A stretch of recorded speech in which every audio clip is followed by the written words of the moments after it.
torniamo in Israele, prima ho detto il nome sbagliato, ma torniamo in Israele e continuiamo a parlare di acqua. Questa volta lo facciamo in modo diverso, quindi salutiamo ancora una volta, lo ripeto, è Maker Faire Rome di EDI Technologies appunto da Israele che ci ha illuminato con lo speech di prima, e noi rimaniamo sempre in Israele, continuiamo a parlare di acqua e lo facciamo con Lauren Guy, cofondatrice di Asterra. Welcome, collegata con noi. Vediamo Good se morning. riusciamo. Good morning, everyone. Grazie per essere qui con noi. Lauren, your story is interesting. You are an entrepreneur by heart and an avid fan of using the power of remote sensing to achieve the impossible. With a master in geophysics and a bachelor in hydrology and geomorphology, the first question I want to ask you is this one. Your Your research brings together many complex technologies, starting with the Correct. observation of water networks from space. How can Aterra's technology impact in the water sector the SDGE goals and help in drought-affected areas? Thank you. So first, good morning, and thank you for having me. This is a great question. So let's just for a second speak about Astera and what we do.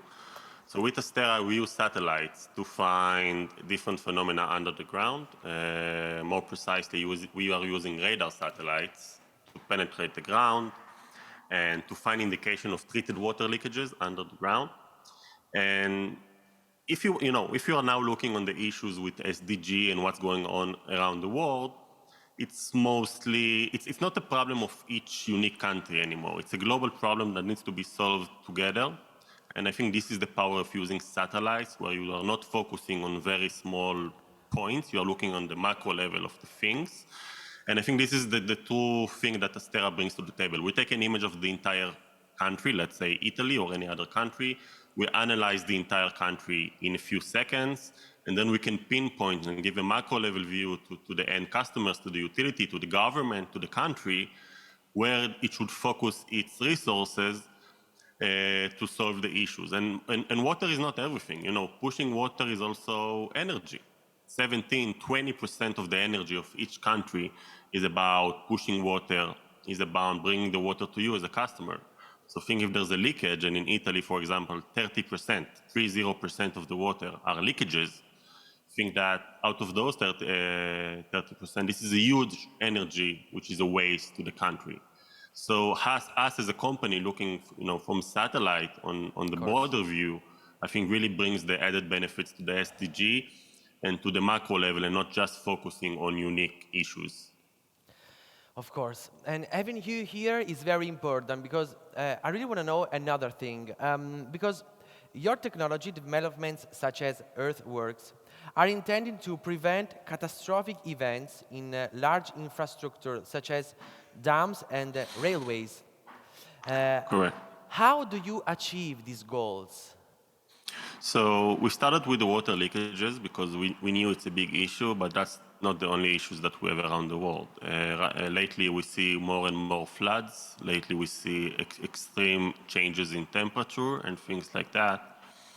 And we came into the conclusions, and we saw it by the numbers, that 85% of the issues with infrastructures, like a bridge collapsing, like we had in Italy a few years ago, like a sinkhole under the railway or the highway, or a landslide into the railway, it's mostly because of soil moisture in the ground.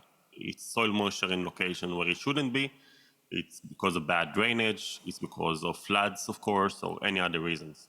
So the company shifts its view from only looking for leakages, which as the signature of treated water, to any other kinds of water, meaning we measure the soil moisture in the ground, we measure the soil moisture around critical infrastructure like highways or railways or bridges. And if we see there's a high level of moisture in location where it doesn't supposed to be there, that's a big issue that we need to communicate to the utility or to the government.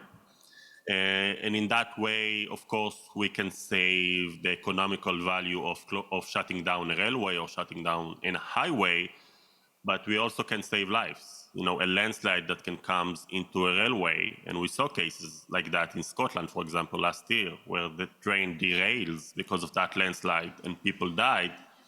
If we can, prevent that landslide before it's happening, because we see that from a satellite, even a few months before it's happening, because we're using radar, we can penetrate the ground and we can see under the ground.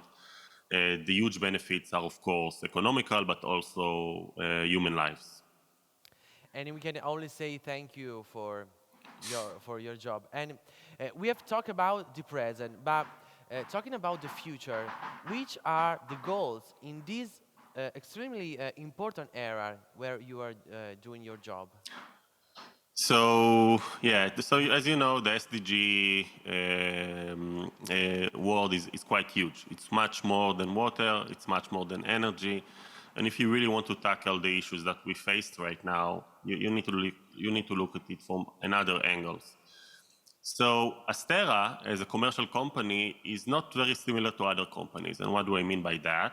Is that we have a large group of researchers, like the university. We have a large group of people just researching and looking how we can apply our technologies to new verticals, even without seeing any commercial value into that. But as a statement that we can use our technology to other ventures, and that team is always looking how to expand our offering.